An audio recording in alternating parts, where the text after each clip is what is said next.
नमस्कार. आजच्या व्हिडिओमध्ये आपण पाहणार आहोत गृहिणींना उपयोगी पडतील अशा 25 हटके किचन टिप्स. 1. बुंदी, कांदा, काकडी इत्यादी कशानेही तुम्ही रायता बनवू शकता, पण जर तुम्ही भाजलेले जिरे पावडर आणि लाल तिखट घालून सर्व केले तर त्याची चव लक्षणीय वाढेल. 2. रायतामध्ये तुम्ही लाल मिरची पावडरऐवजी मिरचीचे फ्लेक्स देखील वापरू शकता. 3. रायत्यात पुदिन्याच्या पानांची वाळलेली पावडर देखील खायला खूपच चविष्ट होईल, किंवा रायता सर्व करण्यापूर्वी तुम्ही त्यात हिंग, जिरे आणि तिखट टाकू शकता. असे केल्याने रायत्याची चव खूप छान लागते. 4. कढीपत्ता पावडर देखील रायत्याची चव वाढवते, म्हणून तुम्ही रायत्यामध्ये देखील घालू शकता, किंवा तुम्हाला हवे असल्यास बारीक चिरलेली हिरवी कोथिंबीर घालून सजवलेला रायता सर्व करू शकता. 5.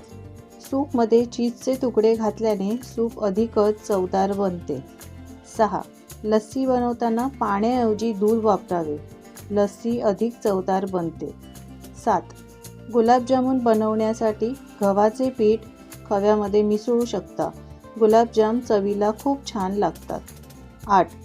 सांबर आंबट करण्यासाठी त्यात चिंच घालायची नसेल तर लिंबाचा रस घालू शकता.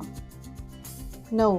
बटाटा वडा किंवा समोशाच्या चवीमध्ये आंबटपणा आणण्यासाठी तुम्ही कोरड्या आंब्याची पावडर म्हणजेच आमचूर पावडर आणि लिंबाच्या जागी टार्टर पावडर देखील इथे वापरू शकता.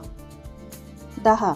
जर तुमची खीर बनवताना खूप पातळ झाली असेल तर त्यात 1 चमचा कॉर्नफ्लोअर घाला, खीर घट्ट आणि चवदार बनते.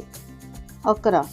केक बनवताना त्या मिश्रणात ब्रेडचे तुकडे टाकल्याने केक अधिक स्पॉन्जी होतो. 12. तांदूळाचा भात अधिक स्वादिष्ट बनवण्यासाठी त्यात थोडी दालचिनी घाला. 13. भटुरा बनवताना पिठात रवा घातल्याने भटुरा लाटणे सोपे जाते आणि भटुरा मऊही होतो. 14. मक्कीची रोटी बनवण्यासाठी पाण्याऐवजी तांदळाचे पीठ वापरावे, असे केल्याने तुमची रोटी लाटताना फुटणार नाही. 15.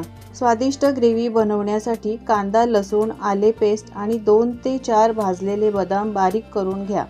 नंतर ही पेस्ट आधी तळून घ्या आणि नंतर भाज्यांमध्ये वापरा. 16. जर तुमची भाजी तळाशी चिकटली असेल तर त्यात 2 चमचे दही घाला, यामुळे तुमच्या जेवणात जळलेली चव येत नाही आणि भाज्या जास्त चविष्ट लागतात. 17. भाजी अधिक चविष्ट होण्यासाठी शेंगदाणे बारीक करून त्यात 1 चमचा भाजलेलं बेसन घालून ग्रेव्ही घट्ट करावी, यामुळे तुमची ग्रेव्ही घट्ट आणि चवदार होईल. 18. नूडल्स बनवताना 1 चमचा तूप घातल्याने नूडल्स चिकटत नाही, इथे तुम्ही तेलसुद्धा वापरू शकता. 19.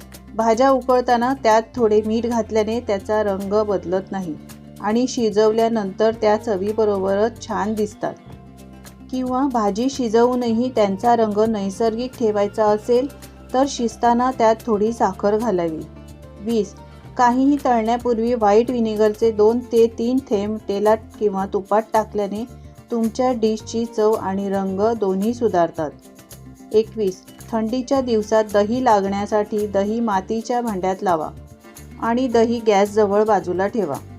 22. साबुदाणा खिचडी करताना मिरचीचे तुकडे घालण्याऐवजी मिरची ठेचून घातल्यास खिचडी चविष्ट बनते. 23. पालेभाजी शिजवताना लोखंडी कढई शिजवा, यामुळे लोहाचे प्रमाण वाढते. 24. मसूरची डाळ बनवताना ती भाजून नंतर बनवली तर अधिक चविष्ट बनते. 25. साबुदाणा भिजवताना 7 ते 8 तास चांगला भिजवा.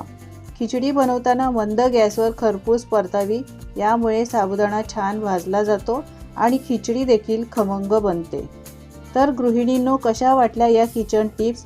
आवडल्या असतील तर लाईक करा आणि अशाच नवीन टिप्स पाहण्यासाठी चॅनलला सबस्क्राईब करा. धन्यवाद.